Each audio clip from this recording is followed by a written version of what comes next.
Hello everyone and welcome to another episode on Subject Neutral's channel. We're starting a new series here today. This is called This War of Mine. It's a great little game. I love it. I've played it before. I've played it quite a bit. And it's a war game, but it's not like the usual war games that you've probably seen.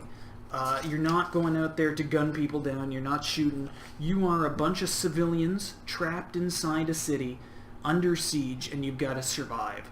And sometimes that means doing terrible things, sometimes you've got to look out for your neighbors. Maybe if it gets real bad, you'll have to steal from your neighbors.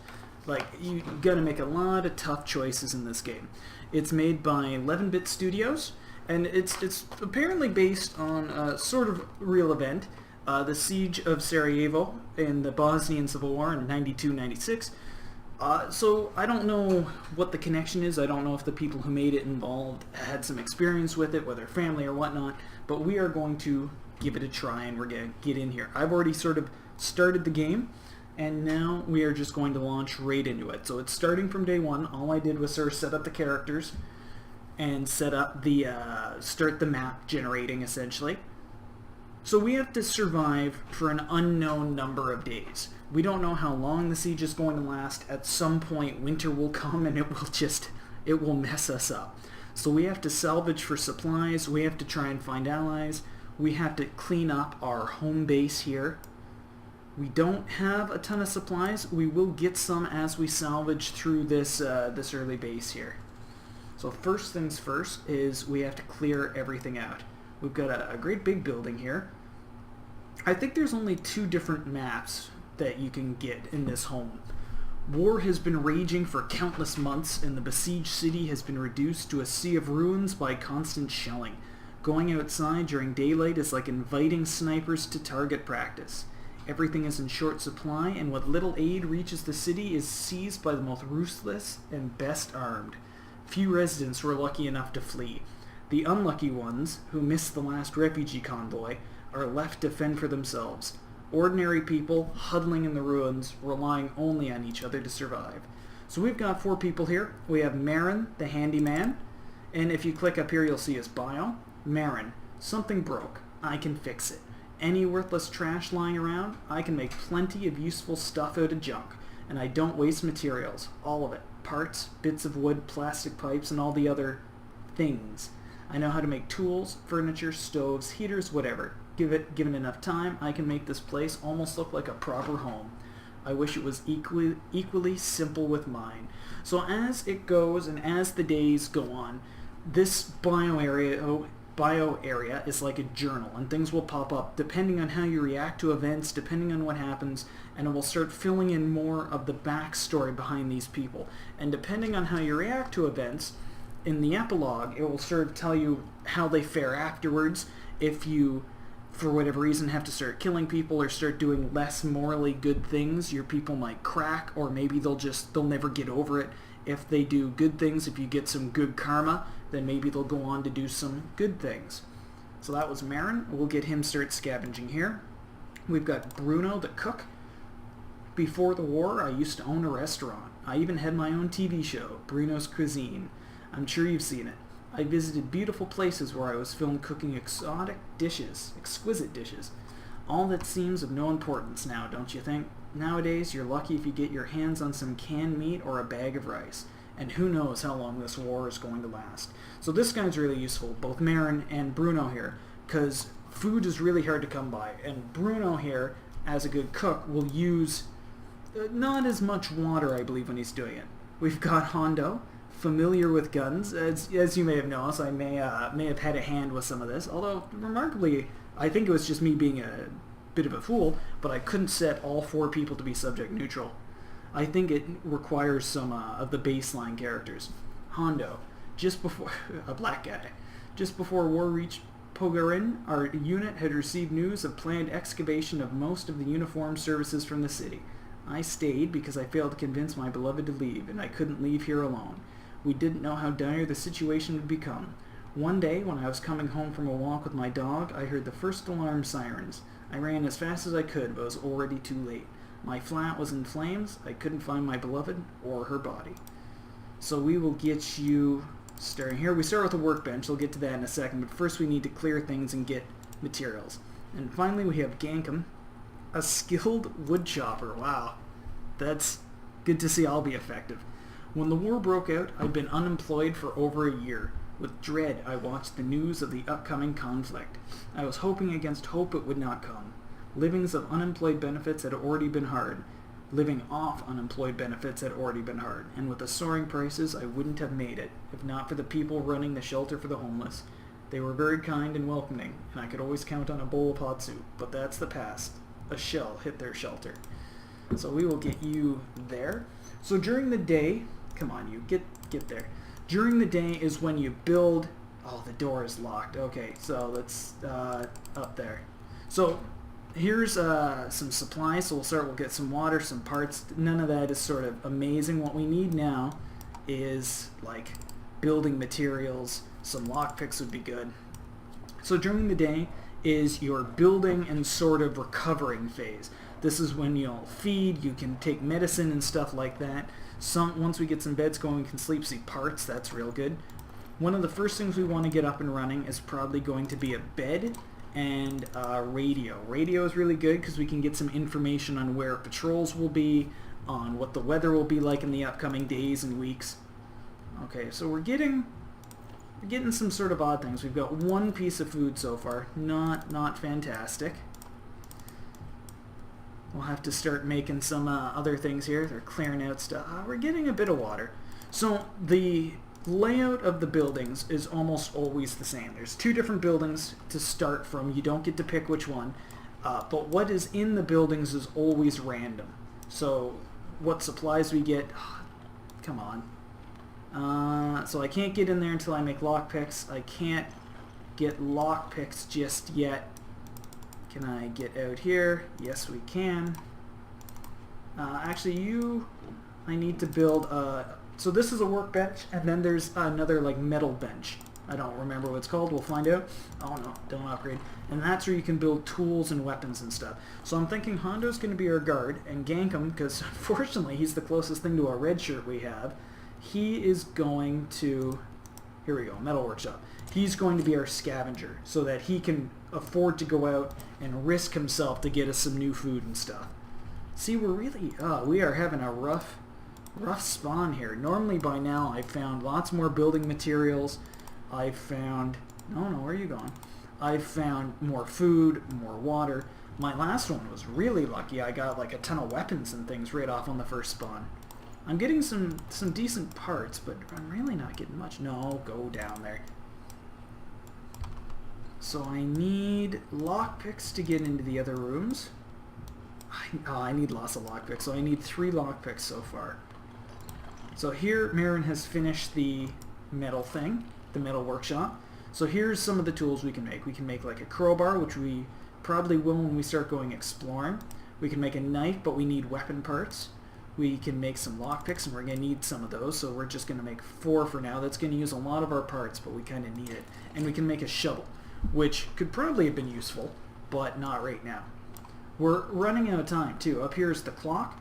It goes till about, I think it's 7 o'clock, and then it jumps to night when you can go out and scavenge, and we'll see that.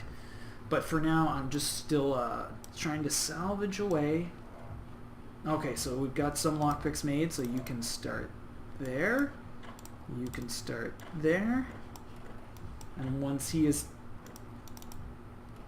Okay, good. I thought that was going to need another lockpick, and that would have sucked.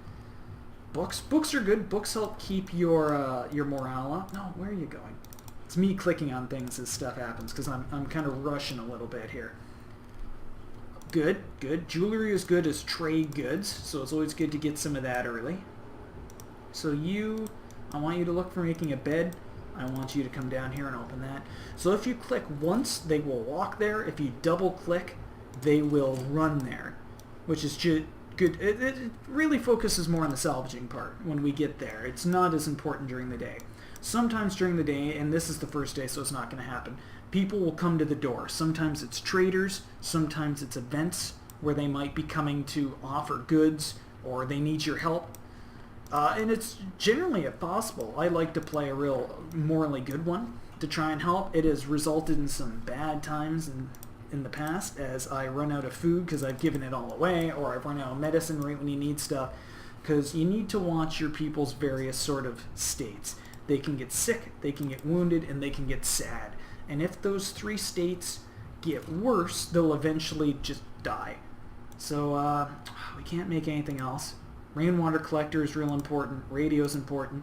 So when we go salvaging tonight, scavenging, we're going to need components and we need parts. We're still pretty good with lumber, so we're focusing on these 2. And we'll probably keep an eye out, and we really need food. Medicine is nice and really valuable, but we're sort of not in a rush to get it. Whereas with food, we are in a rush because look at this. We've got one little morsel here. I'm going to need another lockpick from the looks of this. So these arrows to the side there, that's to upgrade it. And the more you upgrade a workbench, the more it can do. So you saw the things we could have there. Crowbar, shovel, lockpick. As we upgrade, we'll be able to repair guns. We'll be able to... Oh, I'm running out of time here. We'll be able to make bulletproof or repair bulletproof vests or make hatchets and stuff like that. Gankom is a skilled wood chopper, which, believe me, is not a skill I would have liked to pick offhand there. Oh, good, some bandages. That's real valuable. He can use a hatchet to break down some of the furniture we find for wood, which, to be perfectly honest, in about 6 playthroughs, I've never had to do. But if we have a really bad winter, it could turn useful because we can break down some of our own furniture. So 7:30, it's just about to tick into the next day. Okay, I'm not even going to bother opening this yet because we've got 10 minutes until we go into the night. So here is the map. This is what is unlocked that we can visit so far. As the days go on, more and more stuff will unlock. Here are the positions. So it's really good. Who has the biggest bag? I have a bag of 12. Hondo has a bag of 12. 10 is about the average, so 12 isn't too bad. The best character in the game, I believe, has 17, which would be really nice. So you're going to scavenge. You're going to guard. Bruno will guard too. And Marin can sleep in a bed. And I'm doing this because we're going to need Marin in the morning to build stuff. So the more well-rested he is, the better. We've got no weapons, so we're going to need 2 people to guard. It's the first night, so I don't really expect anything terrible to happen, but just in case, because boy have I been surprised before. We are going to visit the Shelled Cottage. So if you look over here, it will tell you what you're likely to find. As you explore stuff up here, it will tell you the percent, how cleared out it is. So at the Shelled Cottage, oh geez, my brain today. This neighborhood recently got shelled and many houses are still burning. People were fleeing for their lives in a hurry, so we may find some useful stuff here without meeting anyone. So this is a real good sort of starter place, which is why I'm going to go here, because we really don't have much in the way of gear. So at this point, you can prepare. You could bring weapons with you. You could bring items if you're going to trade. Some of the places, there are people there you can trade with. We need the backpack space because right now we need as much stuff as possible. You can't make a backpack for more stuff, which is kind of annoying. I'm sure it's one of the ways they balance it, but yeah. So here is the map as we go through. So we will keep an eye out. Okay, parts. I'm just going to grab everything for now, although as we find more useful stuff, we're going to be a bit more picky about what we bring back with us. Oh, okay, lots of parts. I'm going to focus on parts for now. Okay, that's good for now, because we can always come back. So, we are not soldiers, we are not fighting people, so we need to be careful, we need to be stealthy. So we're going to peek through doors. Some of the buildings will have NPCs in it, both good or bad. There was a rat there. And you can, oh good, this is fantastic. Look at all this food. This is real important, so let's grab that. I don't care about the sugar, so we can leave that. Sugar can be used to make moonshine later, which is a really, really valuable item for trading, but we don't need it right now. Lots more sugar, herbs, I don't care about that either. On the map, you can see movement. We'll probably see it once we get a bit further away from this rat, but it will ping, oh, medicine and bandages. Both of these are real valuable, so let's grab that. We're still looking for some parts, though. We don't have a shovel, so I'm not going to bother trying to get through there. Could be good. If we get a shovel, we can dig through and open some of this, and there's probably real valuables there. So, and we saw it briefly for a moment. There was that red pinging. That's movement. You can hear movement. So we know that was the rat because we walked past it. But sometimes it's going to be bad guys, so we have to be careful. And I'm running here. If you see that sort of sound around me, that's the sound my guy is giving off. And so if I'm not careful, he can be heard, and the bad guys will come mess us up. So this is a lot of parts, so this is real good to come back later. I'm pretty sure this door is going to be locked. Yeah, it's going to be locked. So we might come back tomorrow with a shovel so we can get through here, and some lockpicks, at least 2 of them, so we can open that stuff, because there could be some really useful things there. I'm just seeing if we have space for stuff. I want to bring the valuable medicine. We definitely want the food, but there was no parts or anything. That kind of sucks. We're just going to leave now. This happens to be sort of a small map. You often spend more time exploring. Up here's the clock again. I forget what it goes to. I think it goes to about 5 o'clock before you're forced to return home. If your guy... Oh, look, there's something up there. I think it's just a rat, because I peeked up there, didn't I? But the clock, if you are not back when the clock... Yeah, it's just a rat in there. Yeah, there we go. We see it. If you're not back by 5 o'clock, your guys come back during the daytime, and there's a much bigger risk that he'll get shot by a sniper or wounded or just not come back. Sometimes the game can be really brutal if you visited a rather dangerous neighborhood, and your character will just not come back, and he's dead. Okay. So we had the second day. So he brought lots of stuff back, so that'll be a pretty good morale boost for everyone, especially the medicine and food.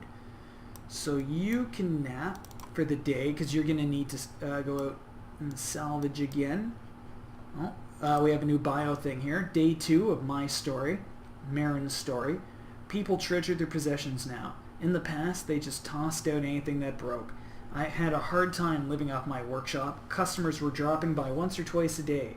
Mostly like that old lady who had been using the same iron since she was a young bride, and the world was brighter. But there were exceptions. So I want you to... first, let's make a shovel, because I'm going to need that for going back tonight. Good, we can make shovel.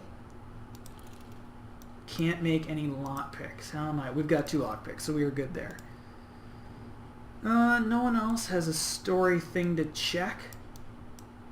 Really, this is probably going to be a short day because we don't have enough supplies to do anything.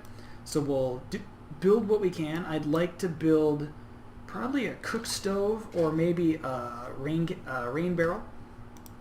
Let's see what we can do. We have a lot of electrical parts. We could build a radio real early. That could be good. Yeah, we could do that. What's more important, cook stove? Oh, we can do both. Perfect. So we are going to build this here. And don't go too far. You can come down and cook. Do that. And build the cook stove. We'll do it here. So now we can use the cook stove to make better food. It mixes things. It takes water. It takes food. The better meals take vegetables, but you get more from it, so your people are filled up more. And if you eat the raw food, there's some chances that they'll get sick, which you really want to avoid. Come on, cook. Build stuff. So we built the radio, so let's check it out. We will start at the bottom. And here we've got to check the dials. Okay. Come on. There we go. The next few days should be warm and pleasant, if a bit windy. So this will let us know when winter is coming. They'll start to say the temperature's dropping, and it will give us a bit of time to prepare, because we're going to need a stove up. We're going to need lots of lumber and fuel and other things we can burn, otherwise our people will freeze to death. Vegetables are becoming rare. The prices will gradually be rising according to our analysts. So this means that the vegetables are going to be worth a lot more, but also means they're going to be harder to find, which is going to hurt for us because they're pretty important. Despite desperate counterattacks by the rebels trying to lift the siege of Pagoran, the city remains cut off. Government forces do not allow any aid to reach the city, claiming it could end in rebel hands. Okay, and music. We are going to go back to classical music, because I was told at one point it makes your people happier if it's on. Okay, God, I hope that doesn't hit a copyright notice. Ah, damn, just in case, I'm going to turn it off. Okay, and we've got that cooked. People are hungry, but I'd rather wait till they're really hungry to start using our food because we really don't have much. So can we build anything else? We can build another bed, which I'm actually going to do. It's going to use up a lot of our resources, but it means... Oh, God, you get up there. I used the wrong guy to build it. If I'd used Marin, it might have been cheaper. It doesn't matter, though. So having 2 beds, we're going to end up with 3 beds. That's what I like to do, because that will allow quite a few people to rest during the day, and by resting during the day, they can be on guard at night. Oh, do I wanna open this? I'm gonna save this for now, because I want to open the 2 locks in that shelled cottage first, so we can go back there and we can sort of clean that out, so we don't have to go back. And I'm gonna put Hondo to bed here. You can go sit. Gankom is rested. You can come up, and Bruno can nap for the day. It is 12:40, so generally if anyone comes to your door, they're coming before that, so we can call this here. This is going to be a bit of a longer video, just because I want to do this part again in the same video. So Marin once again in bed, Hondo on guard, Bruno on guard. Okay, so we've got a few new places. We've got the quiet house, the decrepit squat, and the garage. We're going to go back to the shelled cottage for now because I want to sort of clear this out and see what are in those 2 safes. So let's go.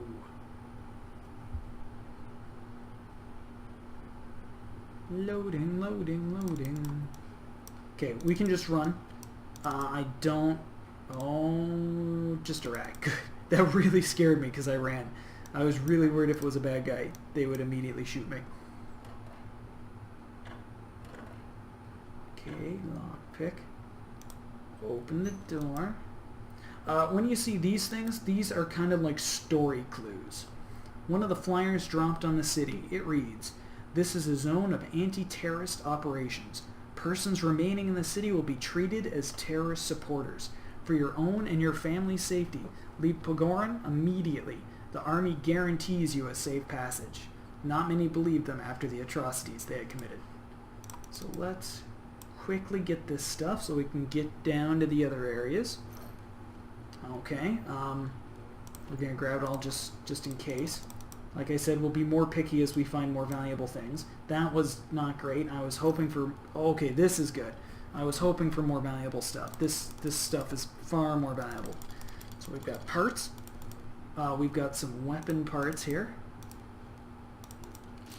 Electrical stuff is important but not needed. Books, I'm going to take books because books are hard to come by. The tobacco. These are luxury items. They are good for trade, but some of your people have addictions. If we check, Gankom doesn't, but some of them it might say coffee or coffee drinker or smoker there. They get a bigger morale boost if they have access to those luxuries, and if they don't, then they can get sad and depressed. Okay, I really don't need to sneak, so let's run. We will use the shovel. Up here too, you can see I now have a shovel equipped. In case of combat, I can hit people with my shovel. Okay, just keep an eye on this. I'm pretty sure it's a rat, but I would not like to be surprised down here. And if we clear this too, not only is there some stuff here, but we'll be able to run off the other side of the map. This map isn't important, but on some of the bigger ones, having another way out is really important. Okay. Did I not grab something else from upstairs? I might go back and check. Oh no, I cleared it. Okay, ammunition, real important. We need that. I am going to leave the wood because we can find that everywhere. And I will take the herbal medicine because it's pretty important too. We may end up coming back another day just to grab that stuff. Or at least we know it's there. Once you've checked an area, there is a chance the stuff there will disappear or change. But there's a pretty good chance it sticks around. So I'm not too worried. The weapon parts are good. The medicine is good. The ammunition is real good. Not that we can use it so far. Okay, more parts. Okay, not that I can take them. Gonna drop this. I'll take the parts because we need that for now. This place actually had a good number of luxury stuff. So we are going to call this episode here. This has been the first episode in This War of Mine. We'll see how long this series goes. It really depends on how long the game lasts. But I hope you're enjoying it. If you are, we really appreciate if you leave a like and subscribe. You know, the usual YouTube stuff. And we will see you next time.